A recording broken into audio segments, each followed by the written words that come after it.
purpose will be given directly to 1 lakh students every year for annual interest subvention of 3% of the loan amount.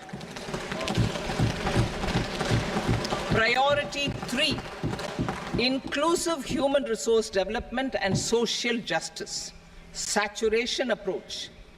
Our government is committed to all-round, all-pervasive and all-inclusive development of people, particularly farmers, youth, women, and the poor.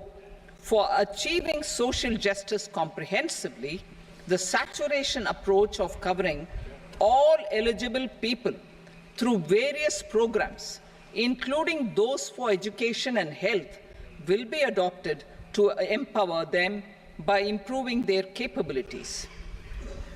Implementation of schemes meant for supporting economic activities by craftsmen, artisans, self-help groups, scheduled caste, scheduled tribe, and women entrepreneurs and street vendors such as the PM Vishwakarma, PM Swanidhi, National Livelihood Missions, and Stand Up India will be stepped up. Purvodaya. The states in the eastern part of the country are rich in endowments and have strong cultural traditions. We will formulate a plan, Purvodaya, for the all-round development of the eastern region of the country, covering Bihar, Jharkhand, West Bengal, Odisha, and Andhra Pradesh. This will cover human resource development, infrastructure, and generation of economic opportunities to make the region an engine to attain Vikasit Bharat. On the Amritsar-Kolkata industrial corridor, we will support development of an industrial node at Gaya. This corridor will catalyze industrial development of the eastern region. The industrial node at Gaya will also be a good model for developing our ancient centers of cultural importance into future centers of modern economy. This model shall showcase Vikas Bhi, Virasat Bhi in a growth trajectory. We will also support development of road connectivity projects, namely 1. Patna-Purnia Expressway, 2. Buxar-Bhagalpur Expressway, 3. Bodh Gaya, Rajgir, Vaishali and Darbhanga spurs, and 4. Additional 2-lane bridge over River Ganga at Buxar at a total cost of 26,000 crore rupees.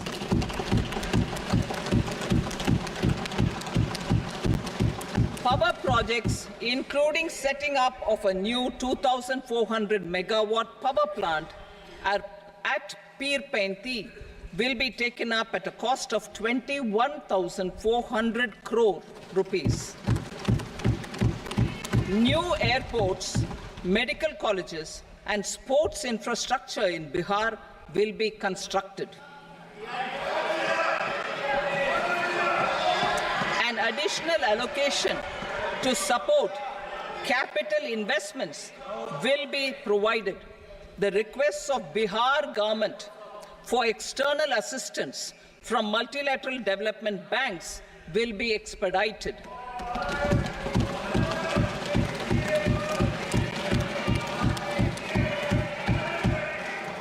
Andhra Pradesh Reorganization Act. Our government has made concerted efforts to fulfill the commitments in Andhra Pradesh Reorganization Act.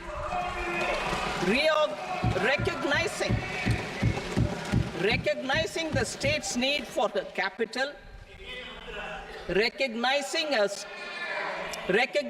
the state's need for a capital, we will facilitate special financial support through multilateral development agencies. In the current financial year, 15,000 crore rupees will be arranged with additional amounts in future future years.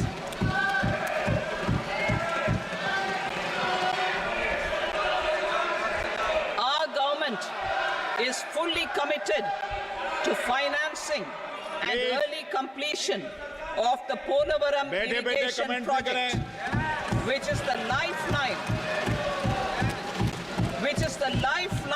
for Andhra Pradesh and its farmers. This will facilitate our country's food security as well. Under the Act, Andhra Pradesh Reorganization Act, for promoting industrial development, funds will be provided for essential infrastructure such as water, power, railways, and roads in Kopparthi node on the Visakhapatnam-Chennai Industrial Corridor and Varavakal node on the Hyderabad-Bangalore Industrial Corridor. An additional allocation will be provided this year towards capital investment for economic growth. Grants for backward regions of Rayalaseema, Prakasham, North Coastal Andhra, as stated in the Act, will be provided. PM Awas Yojana.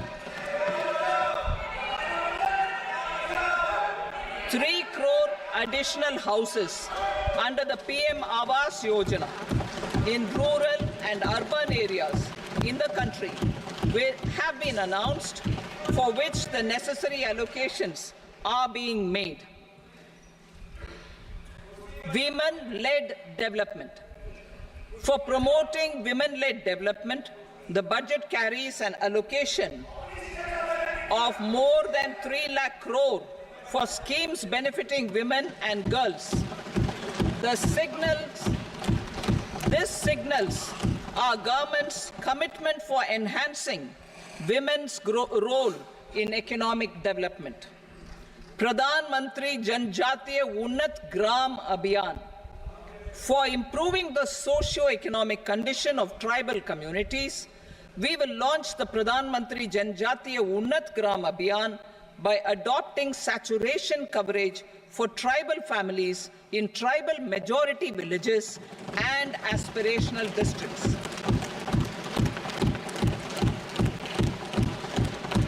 This will cover 63,000 villages, benefiting 5 crore tribal people. Bank branches in northeastern region. More than 100 branches of India Post Payment Bank will be set up in the northeast region to expand the banking services. This year, I have made a provision of 2.66 lakh crore rupees for rural development, including rural infrastructure. Priority 4, manufacturing and services, support for promotion of MSMEs. This budget provides special attention to MSMEs and manufacturing, particularly labor-intensive manufacturing. We have formulated a package covering financing, regulatory changes, and technology support for MSMEs to help them grow and also compete globally, as mentioned in the interim budget. I am happy to announce the following specific measures. Credit guarantee scheme for MSMEs in the manufacturing sector. For facilitating term loans to MSMEs for purchase of machinery and equipment without collateral or third-party guarantee, a credit guarantee scheme will be introduced.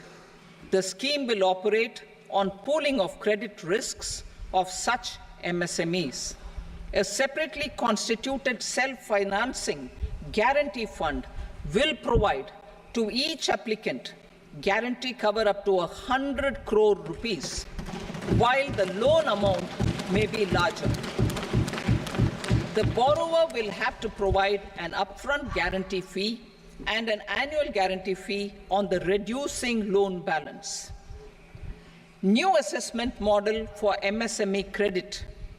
Public sector banks will build their own in-house capability to assess MSMEs for credit instead of relying on external assessment.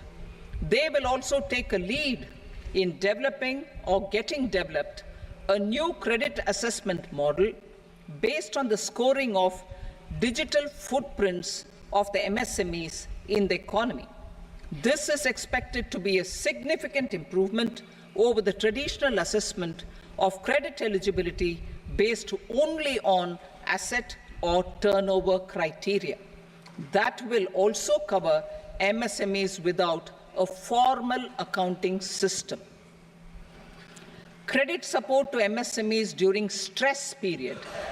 I'm happy to announce a new mechanism for facilitating continuation of bank credit to MSMEs during their stress period while being in special mention account, SMA stage, for reasons beyond their control. MSMEs need credit to continue their business and to avoid getting into the NPA stage. Credit availability will be supported through a guarantee from a government-promoted fund. Mudra loans. The limit of Mudra loans will be enhanced to 20 lakh from the current 10 lakh for those entrepreneurs who have availed and successfully repaid previous loans under the Tarun category. Enhanced scope for mandatory onboarding in TREDS. For facilitating MSMEs to unlock their working capital by converting their trade receivables into cash, I propose to reduce the turnover threshold of buyers for mandatory onboarding on the TREDS platform from rupees 500 crore to 250 crore rupees. This measure will bring 22 more CPSCs and 7,000 more companies onto the platform. Medium enterprises will also be included in the scope of the suppliers. SIDBI branches in MSME clusters. SIDBI will open new branches to expand its reach to serve all major MSME clusters within 3 years and provide direct credit to them. With the opening of 24 such branches this year, the service coverage will expand to 168 out of 242 major clusters. MSME units for food irradiation, quality and safety testing. Financial support for setting up of 50 multi-product food irradiation units in the MSME sector will be provided. Setting up of 100 food quality and safety testing labs with NABL accreditation will be facilitated. E-commerce export hubs. To enable MSMEs and traditional artisans to sell their products in international markets, e-commerce export hubs will be set up in public-private partnership mode. These hubs, under a seamless regulatory and logistic framework, will facilitate trade and export-related services under one roof. Measures for promotion of manufacturing and services. Internship in top companies. As the fifth scheme under Prime Minister's package, our government will launch a comprehensive scheme for providing internship opportunities in 500 top companies to 1 crore youth in 5 years. They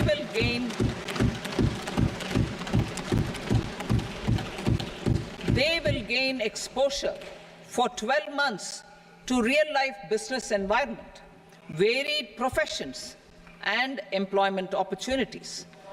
An internship allowance of 5,000 per month, 5,000 rupees per month, along with a one-time assistance of 6,000 rupees will be provided. Companies will be expected to bear the training cost and 10% of their internship cost from their CSR funds. Industrial parks.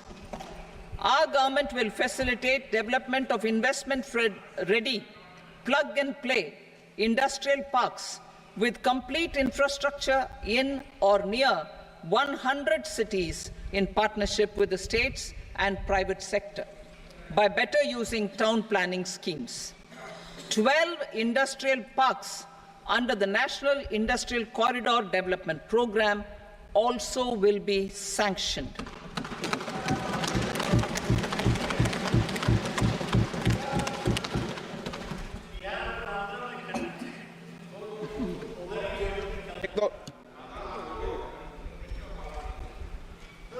Veji paper, no. Please, Petty.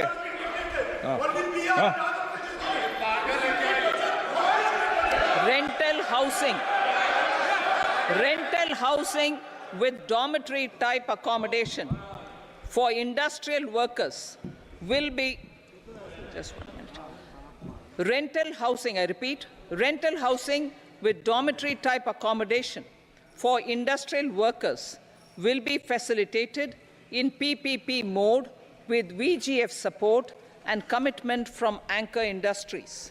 Shipping industry, ownership, leasing and flagging reforms will be implemented to improve the share of Indian shipping industry and generate more employment. Critical mineral mission. We will set up a critical mineral mission for domestic production, recycling of critical minerals and overseas acquisition of critical mineral assets. Its mandate will include technology development, skilled workforce, extended producer responsibility framework, and a suitable financing mechanism. Offshore mining of minerals. Our government will launch the auction of the first tranche of offshore blocks for mining, building on the exploration already carried out. Digital public infrastructure applications. Turning to the services sector, I propose development of DPI applications at population scale for productivity gains, business opportunities, and innovation by the private sector. These are planned in the areas of credit, e-commerce, education, health, law and justice, logistics, MSME service delivery, and urban governance. Integrated technology platform for IBC ecosystem. An integrated technology platform will be set up for improving the outcomes under the Insolvency Bankruptcy Code for achieving consistency, transparency, timely processing, and better oversight for all stakeholders. Voluntary closure of LLPs. The services of the Center for Processing Accelerated Corporate Exit, CPACE, will be extended for voluntary closure of LLPs to reduce the closure times. National Company Law Tribunals. The IBC has resolved more than 1,000 companies, resulting in direct recovery of 3.3 lakh crore to creditors. 3.3 lakh crore rupees to creditors. In addition, 28,000 cases involving over 10 lakh crore rupees have been disposed of even prior to admission. Appropriate changes to the IBC, reforms and strengthening of the tribunal and appellate tribunals will be initiated to speed up insolvency resolution. Additional tribunals will be established. Out of those, some will be notified to decide cases exclusively under the Companies Act. Debt recovery. Steps for reforming and strengthening debt recovery tribunals will be taken. Additional tribunals will be established to speed up recovery. Priority 5, urban development.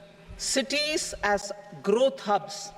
Working with states, our government will facilitate development of cities as growth hubs. This will be achieved through economic and transit planning and orderly development of peri-urban areas utilizing town planning schemes. Creative redevelopment of cities. For creative brownfield redevelopment of existing cities with a transformative impact, our government will formulate a framework for enabling policies, market-based mechanisms, and regulation. Transit-oriented development.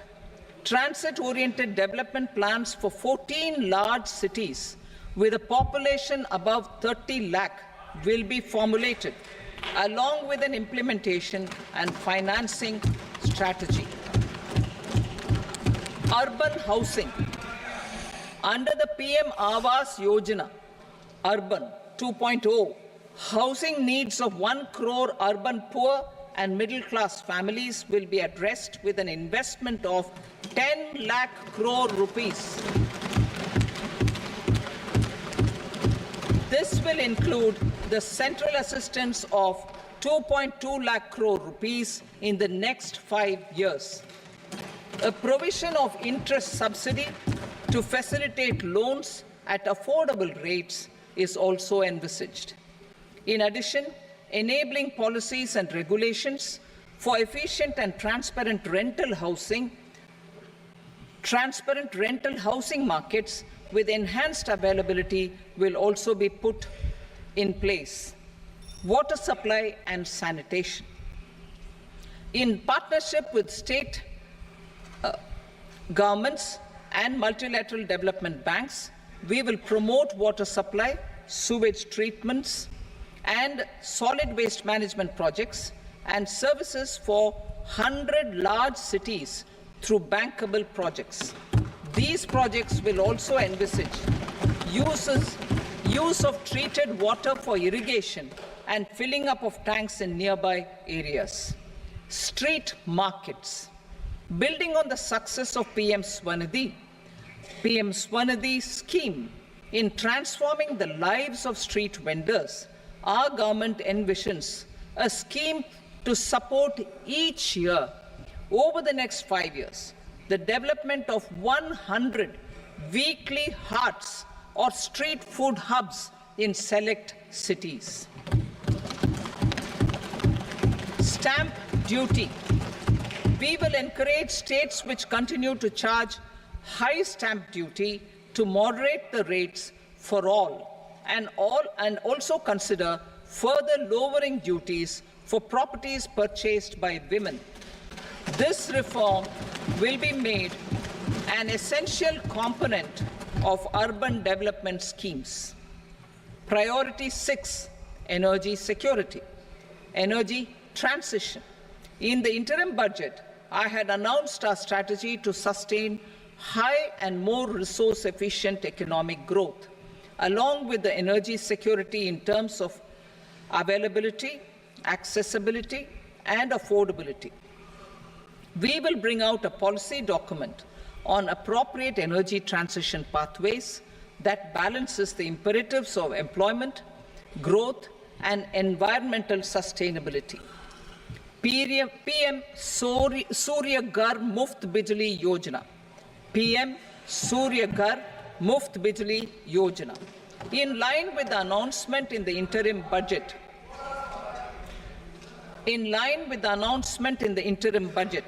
PM Surya Ghar Muft Bijli Yojana has been launched to install rooftop solar plants to enable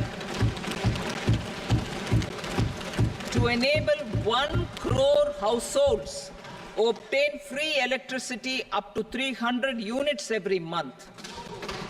The scheme has generated remarkable response with more than 1.28 crore registrations and 14 lakh applications, and we will further encourage it. Pumped storage policy. A policy for promoting pumped storage projects will be brought out for electricity storage and facilitating smooth integration of the growing share of renewable energy with its variable and intermittent nature in the overall energy mix. Research and development of small and modular nuclear reactors. nuclear energy is expected to form a very significant part of the energy mix for Vikasit Bharat. Towards that pursuit, our government will partner with the private sector for 1. Setting up Bharat Small Reactors, 2. Research and development of Bharat Small Modular Reactor, and 3. Research and development of newer technologies for nuclear energy. The R&D funding announced in the interim budget will be made available for this sector also. Advanced ultra supercritical thermal power plants. The development of indigenous technology for advanced ultra supercritical thermal power plants with much higher efficiency has been completed. A joint venture between NTPC and BHEL will set up a full-scale 800 megawatt commercial plant using AUSC technology. The government will provide the required fiscal support. Moving forward, development of indigenous capacity for the production of high-grade steel and other advanced metallurgy materials for these plants will result in strong spin-off benefits for the economy. Roadmap for hard-to-abate industries. A roadmap for moving the hard-to-abate industries from energy efficiency targets to emission targets will be formulated. Appropriate regulations for transition of these industries from the current perform, achieve, and trade mode to Indian carbon market mode will be put in place. Support to traditional micro and small industries. An investment-grade energy audit of traditional micro and small industries in 60 clusters, including brass and ceramic, will be facilitated. Financial support will be provided for shifting them to cleaner forms of energy and implementation of energy efficiency measures. The scheme will be replicated in another 100 clusters in the next phase. Priority 7, infrastructure investment by central government. Significant investment the central government has made over the years in building and improving infrastructure has had a strong multiplier effect on the economy. We will endeavor to maintain strong fiscal support for infrastructure over the next 5 years in conjunction with imperatives of other priorities and fiscal consolidation. This year, I have provided 11,11,111 crore rupees for capital expenditure. This would be 3.4% of our GDP. Infrastructure investment by state governments. We will encourage states to provide support of similar scale for infrastructure, subject to their development priorities. A provision of 1.5 lakh crore rupees for long-term interest-free loans have been made this year also to support the states in their resource allocation. Private investment in infrastructure. Investment in infrastructure by private sector will be promoted through viability gap funding and enabling policies and regulations. A market-based financing framework will be brought out. Pradhan Mantri Gram Sadak Yojana, Phase 4 of the PMGSY will be launched to provide all-weather connectivity to 25,000 rural habitations,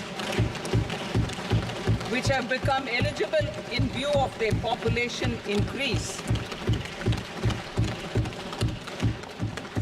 Irrigation and flood mitigation. Bihar has frequently suffered from floods, many of them originating outside the country. Plans to build flood control structures in Nepal are yet to progress. Our government, through the Accelerated Irrigation Benefit Program and other sources, will provide financial support for projects with estimated cost of 11,500 crore rupees, such as the Kosi-Michi intra-state link and 20 other ongoing and new schemes, including barrages, river pollution abatement, and irrigation projects. In addition, survey and investigation of Kosi-related flood mitigation and irrigation projects will be undertaken. Assam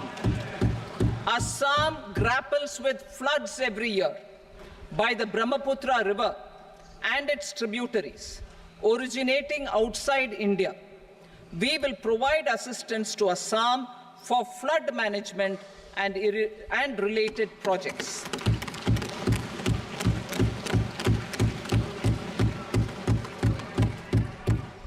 Himachal Pradesh suffered extensive losses due to floods last year.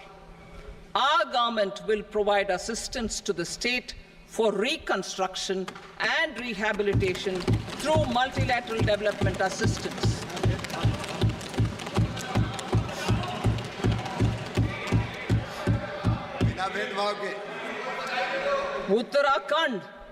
Uttarakhand too suffered losses due to cloudbursts and massive landslides. We will provide assistance to the state. Recently, Sikkim witnessed devastating flash floods and landslides that wreaked havoc across the state. Our government will provide assistance to the state. Tourism has always been a part of our civilization. Our efforts in positioning India as a global tourist destination will also create jobs, stimulate investments, and unlock economic opportunities for other sectors. In addition to the measures outlined in the interim budget, I propose the following measures. Vishnupad Temple at Gaya and Mahabodhi Temple at Bodh Gaya in Bihar are of immense spiritual significance. Comprehensive development of Vishnupad Temple Corridor and Mahabodhi Temple Corridor will be supported, modeled on the successful Kashi Vishwanath Temple Corridor to transform them into world-class pilgrim and tourist destinations. Rajgir holds immense religious significance for Hindus, Buddhists, and Jains. The 20th Tirthankara Muniswarata Temple in the Jain temple complex is ancient. The Saptarishi, or the 7 hot springs, form a warm water Brahmkund that is sacred. A comprehensive development initiative for Rajgir will be undertaken. Our government will support the development of Nalanda as a tourist center, besides reviving Nalanda University to its glorious stature. Odisha's scenic beauty, temples, monuments, craftsmanship, wildlife sanctuaries, natural landscapes, and pristine beaches make it an ultimate tourism destination. Our government will provide assistance for their development to Odisha as well. Priority 8, innovation, research, and development. We will operationalize the Anusandhan National Research Fund for basic research and prototype development. Further, we will set up a mechanism for spurring private sector-driven research and innovation at commercial scale with a financing pool of 1 lakh crore rupees in line with the announcement in the interim budget. Space economy. With our continued emphasis on expanding the space economy by 5 times in the next 10 years, a venture capital fund of 1,000 crore rupees will be set up. Priority 9, next generation reforms. Economic policy framework. We will formulate an economic policy framework to delineate the overarching approach to economic development and set the scope of the next generation of reforms for facilitating employment opportunities and sustaining high growth. Our government will initiate and incentivize reforms for 1. Improving productivity of factors of production, and 2. Facilitating markets and sectors to become more efficient. These reforms will cover all factors of production, namely land, labor, capital, and entrepreneurship, and technology as an enabler of improving total factor productivity and bridging inequality. Effective implementation of several of these reforms requires collaboration between the center and the states and building consensus as development of the country lies in development of the states. For promoting competitive federalism and incentivizing states for faster implementation of reforms, I propose to earmark a significant part of the 50-year interest-free loan. Working with the states, we will initiate the following reforms.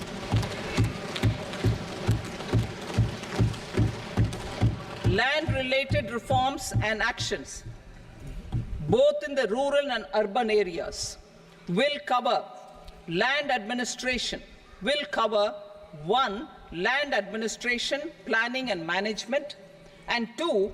Urban planning usage and building bylaws. These will be incentivized for completion within the next 3 years through appropriate fiscal support. Rural land-related actions. Rural land-related actions will include 1. Assignment of unique land parcel identification number, UL PIN, or Bhu Aadhaar for all lands. 2.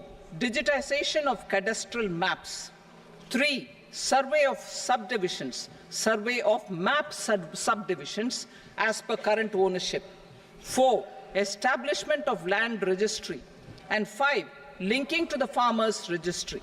These actions will also facilitate credit flow and other agricultural services. Urban land-related actions. Land records in urban areas will be digitized with GIS mapping. An IT-based system for property record administration, updating, and tax administration will be established. These will also facilitate improving the financial position of urban local bodies. Labor-related reforms. Services to labor. Our government will facilitate the provision of a wide array of services to labor, including those for employment and skilling. A comprehensive integration of e-Shram portal with other portals will facilitate such one-stop solution. Open architecture databases for the rapidly changing labor market, skill requirements, and available job roles, and a mechanism to connect job aspirants with potential employers and skill providers will be covered in these services. Shram Suvidha and Samadhan portal. Shram Suvidha and Samadhan portal will be revamped to enhance ease of compliance for industry and trade. Capital and entrepreneurship related reforms, financial sector vision and strategy. For meeting financing needs of the economy, our government will bring out a financial sector vision and strategy document to prepare the sector in terms of size, capacity, and skills. This will set the agenda for the next 5 years and guide the work of the government, regulators, financial institutions, and market participants. Taxonomy for climate finance. We will develop taxonomy for climate finance for enhancing the availability of capital for climate adaptation and mitigation. This will support achievement of the country's climate commitments and green transition. Variable capital company structure. We will seek the required legislative approval for providing an efficient and flexible mode for financing leasing of aircrafts and ships and pooled funds of private equity through a variable company structure. Foreign direct investments and overseas investment. The rules and regulations for foreign direct investment and overseas investments will be simplified to 1. Facilitate foreign direct investments, 2. Nudge prioritization, and 3. Promote opportunities for using Indian rupee as a currency for overseas investment. NPS Vatsalya. NPS Vatsalya, a plan for contribution by parents and guardians for minors, will be started. On attaining the age of majority, the plan can be converted seamlessly into a normal NPS account. Use of technology. We have successfully used technology for improving productivity and bridging inequality in our economy during the past 10 years. Public investment in digital infrastructure and innovations by the private sector have helped in improving access of all citizens, particularly the common people, to market resources, education, health and services. We will step up adoption of technology towards digitalization of the economy. Ease of doing business. For enhancing ease of doing business, we are already working on the Jan Vishwas Bill 2.0. Further, states will be incentivized for implementation of the business reforms, action plans, and digitalization. Data and statistics. For improving data governance, collection, processing and management of data and statistics, different sectoral databases, including those established under the Digital India Mission, will be utilized with active use of technology tools. New pension scheme. The committee to review the NPS has made considerable progress in its work. I'm happy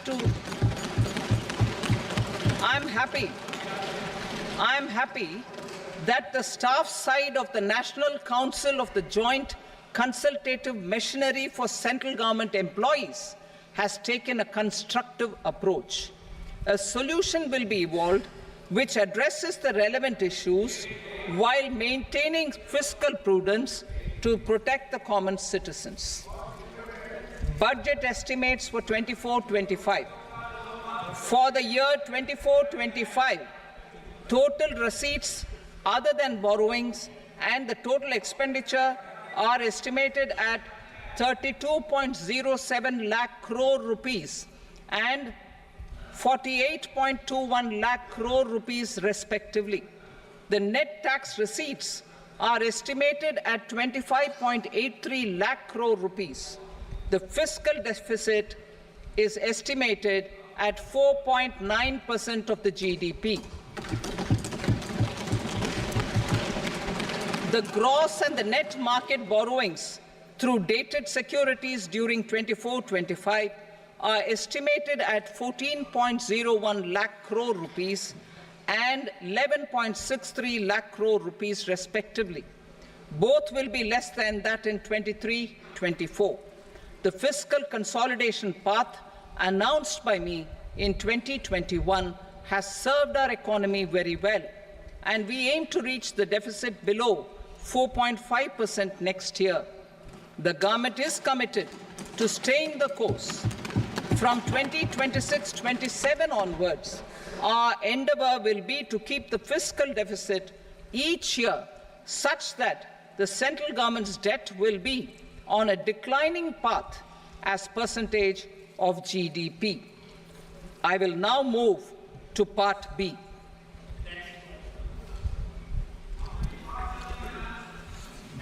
Indirect taxes. Sir, I start with GST. It has decreased tax incidence on the common man, reduced compliance burden and logistics cost for trade and industry, and enhanced revenues of the central and the state governments. It is a success of vast proportions. To multiply the benefits of GST, we will strive to further simplify and rationalize the tax structure and endeavour to expand it to the remaining sectors. My proposals for customs duties intend to support domestic manufacturing, deepen local value addition, promote export competitiveness, and simplify taxation while keeping the interest of the general public and consumers surmount. In Budget 22-23, we reduced the number of customs duty rates. I propose to undertake a comprehensive review of the rate structure over the next 6 months to rationalize and simplify it for ease of trade, removal of duty inversion, and reduction of disputes. I shall now take up sector-specific customs duty proposals. Medicine and medical equipments. To provide relief to cancer patients, I propose to fully exempt 3 more medicines from customs duties.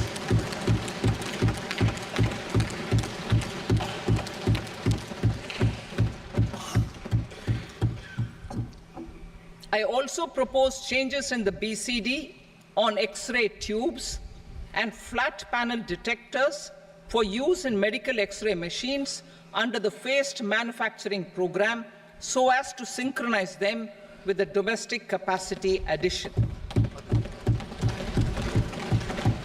Mobile phone and related parts. With a 3-fold increase in domestic production and almost a 100-fold jump in exports of mobile phones over the last 6 years, the Indian mobile industry has matured. In the interest of consumers, I now propose to reduce the BCD on mobile phone, mobile PCBA, and mobile charger to 15%. Critical minerals. Minerals such as lithium, copper, cobalt, and rare earth elements are critical for sectors like nuclear energy, renewable energy, space, defense, telecommunications, and high-tech electronics. I propose to fully exempt customs duties on 25 critical minerals and reduce BCD on 2 of them. This will provide a major fillip to the processing and refining of such minerals and help secure their availability for these strategic and important sectors. Solar energy. Energy transition is critical in the fight against climate change. To support energy transition, I propose to expand the list of exempted capital goods for use in the manufacture of solar cells and panels in the country. Further, in view of sufficient domestic manufacturing capacity of solar gas, glass, and tinned copper interconnect, I propose not to extend the exemption of custom duties provided to them. Marine products. India's seafood exports in the last financial year touched an all-time high of more than 60,000 crores of rupees. Frozen shrimp accounted for about 2/3 of these exports. To enhance their competitiveness, I propose to reduce BCD on certain broodstock, polychaete worms, shrimp, and fish feed to 5%. I also propose to exempt customs duty on various inputs for manufacture of shrimp and fish feed. Leather and textile. Similarly, to enhance the competitiveness of exports in the leather and textile sectors, I propose to reduce BCD on real down-filling material from duck or goose. I am also making additions to the list of exempted goods for manufacture of leather and textile garments, footwear, and other leather articles for export. To rectify inversion in duty, I propose to reduce BCD subject to conditions on methylene diphenyl diisocyanate MDI for manufacture of spandex yarn from 7.5 to 5%. Furthermore, the export duty structure on raw hides, skin, and leather is proposed to be simplified and rationalized. Precious metals. To enhance domestic value addition in gold and precious metal jewelry in the country, I propose to reduce customs duties on gold and silver to 6% and that of platinum to 6.4%. Other metals. Steel and copper are important raw materials. To reduce their cost of production, I propose to remove the BCD on ferronickel and blister copper. I am also continuing with nil BCD on ferrous scrap and nickel cathode and concessional BCD of 2.5% on copper scrap. Electronics. To increase value addition in the domestic electronics industry, I propose to remove the BCD subject to conditions on oxygen-free copper for manufacture of resistors. I also propose to exempt certain parts for manufacture of connectors. Chemicals and petrochemicals. To support existing and new capacities in the pipeline, I propose to increase the BCD on ammonium nitrate from 7.5% to 10%. Plastics. PVC flex banners are non-biodegradable and hazardous for environment and health. To curb their imports, I propose to raise the BCD on them from 10 to 25%. Telecommunication equipment. To incentivize domestic manufacturing, I propose to increase the BCD from 10 to 15% on PCBA of specified telecom equipment. Trade facilitation. To promote domestic aviation and boat and ship MRO, I propose to extend the period for export of goods imported for repairs from 6 months to 1 year. I'll read that again. To promote domestic aviation and boat and ship maintenance, repair and operations, I propose to extend the period for export of goods imported for repairs from 6 months to 1 year. In the same vein, I propose to extend the time limit for re-import of goods for repairs under warranty from 3 to 5 years. I now move to direct taxes. We will continue our efforts to simplify taxes, improve taxpayer services, provide tax certainty, and reduce litigation while enhancing revenues for funding the development and welfare schemes of the government. It has been our endeavor to simplify taxation. We have taken a number of measures in the last few years, including introduction of simplified tax regimes without exemptions and deductions for corporate tax and for personal income tax. This has been appreciated by taxpayers. 58% of corporate tax came from the simplified tax regime in the financial year 22-23. Similarly, as per data available till now, for the last fiscal, more than 2/3 have availed the new personal income tax regime. Comprehensive review of the Income Tax Act. I am now announcing a comprehensive review of the Income Tax Act 1961. The purpose is to make the Act concise, lucid, easy to read and understand.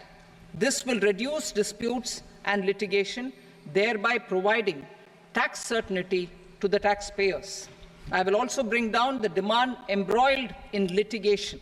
It is proposed to be completed in 6 months. A beginning is being made in the Finance Bill by simplifying the tax regime for charities, tedious rate structures, provisions of reassessment and such provisions, and capital gains taxation. Simplification for charities and tedious. Two tax exemption regimes. The two tax exemption regimes for charities are proposed to be merged into one. The 5% TDS rate on many payments is being merged into the 2% TDS rate, and the 20% TDS rate on repurchase of units by mutual funds or UTI is being withdrawn. TDS rate on e-commerce operators is proposed to be reduced from 1 to 0.1%. Moreover, credit of TCS is proposed to be given in the TDS to be deducted on salary. Further, I propose to decriminalize delay for payment of TDS up to the due date of filing statement for the same.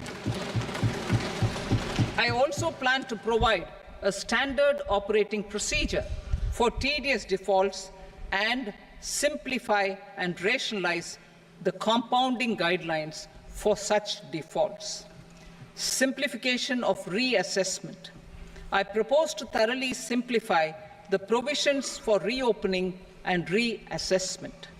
An assessment hereinafter can be reopened beyond 3 years from the end of the assessment year only if the escaped income is 50 lakh rupees or more, up to a maximum period of 5 years from the end of the assessment year. Even in such cases, a time limit of 6 years before the year of the search, as against the existing time limit of 10 years, is being proposed. This will reduce tax uncertainty and disputes. Simplification and rationalization of capital gains. Capital gains taxation is also proposed to be hugely simplified. Short-term gains on certain financial assets shall henceforth attract a tax rate of 20%, while that on all other financial assets and all non-financial assets shall continue to attract the applicable tax rate. Long-term gains on all financial and non-financial assets, on the other hand, will attract a tax rate of 12.5%. For the benefit of the lower and the middle income classes, I propose to increase the limit of exemption of capital gains on certain financial assets to 1.25 lakh rupees per year. Listed financial assets held for more than a year will be classified as long-term, while unlisted financial assets and all non-financial assets will have to be held for at least 2 years to be classified as long-term. Unlisted bonds and debentures, debt mutual funds, and market-linked debentures, irrespective of holding period, however, will attract tax on capital gains at applicable rates. Taxpayer services. All the major taxpayer services under GST and most services under customs and income tax have been digitalized. All remaining services of customs and income tax, including rectification and order giving effect to appellate orders, shall be digitalized and made paperless over the next 2 years. Litigation and appeals. While our concerted efforts to reduce pendency of appeals at various appellate fora are beginning to show good results, it will continue to engage our highest attention. To dispose of the backlog of first appeals, I plan to deploy more officers to hear and decide such appeals, especially those with large tax effect. For resolution of certain income tax disputes pending in appeal, I am also proposing Vivad Se Vishwas Scheme 2024. Further, I propose to increase monetary limits for filing appeals related to direct taxes, excise and service tax in the tax tribunals, high courts and Supreme Court to 60 lakh rupees, 2 crore rupees and 5 crore respectively, with a view to reduce litigation and provide certainty in international taxation. We will expand the scope of safe harbor rules and make them more attractive. We will also streamline the transfer pricing assessment procedure. Employment and investment. I have a few proposals to promote investment and foster employment. First of all, to bolster the Indian startup ecosystem, boost the entrepreneurial spirit, and to support innovation, I propose to abolish the so-called angel tax for all classes of investors. Second, there is tremendous potential for cruise tourism in India. To give a fillip to this employment-generating industry, I am proposing a simpler tax regime for foreign shipping companies operating domestic cruises in the country. Third, India is a world leader in the diamond cutting and polishing industry, which employs a large number of skilled workers. To further promote the development of this sector, we would provide for safe harbor rates for foreign mining companies selling raw diamonds in the country. Fourth, to attract foreign capital for our development needs, I propose to reduce the corporate tax rate on foreign companies from 40 to 35%. Deepening the tax base. I have a couple of proposals for deepening the tax base. First, security transaction tax on futures and options of securities is proposed to be increased to 0.02% and 0.1% respectively. Second, for reasons of equity, I propose to tax income received on buyback of shares in the hands of recipients. Other proposals. To improve social security benefits, deduction of expenditure by employers towards NPS is proposed to be increased from 10 to 14% of the employee's salary. Similarly, deduction of this expenditure up to 14% of salary from the income of employees in private sector, public sector banks and undertakings opting for the new tax regime is proposed to be provided. Indian professionals working in multinationals get ESOPs and invest in social security schemes and other movable assets abroad. Non-reporting of such small foreign assets has penal consequences under the Black Money Act. Such non-reporting of movable assets up to 20 lakh rupees is proposed to be depenalized.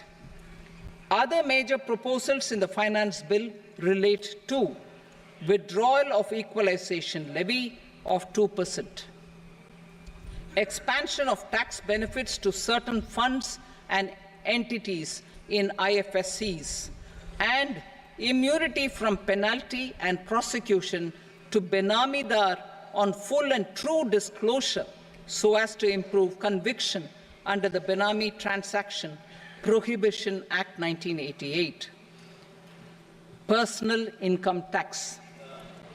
Coming to personal income tax rates, I have two announcements to make for those opting for the new tax regime. First, the standard deduction for salaried employees is proposed to be increased from 50,000 to 75,000 rupees.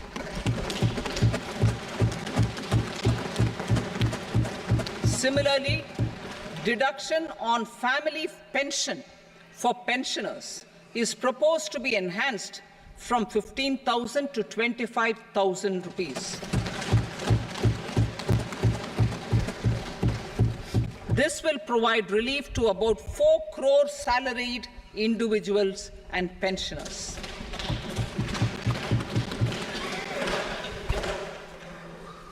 Second, in the new tax regime, the tax rate structure is proposed to be revised as follows: 0 to 3 lakh rupees, nil; 3 to 7 lakh rupees, 5%; 7 to 10 lakh rupees, 10%; 10 to 12 lakh rupees, 15%; 12 to 15 lakh rupees, 20%; and above 15 lakh rupees, 30%. As a result of these changes, a salaried employee in the new tax regime stands to save up to 17,500 rupees in income tax.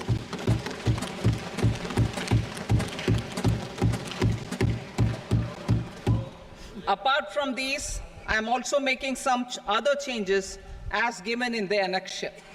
As a result of these proposals, revenue of about 37,000 crore, that is 29,000 crore in direct taxes and 8,000 crore in indirect taxes, will be foregone, while revenue of about 30,000 crore rupees will be additionally mobilized. Thus, the total revenue foregone is about 7,000 crores annually. Mr. Speaker, sir, with this, I commend the budget to this august House. Jai Hind.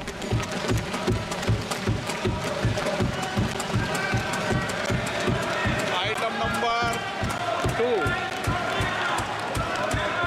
Item number 2.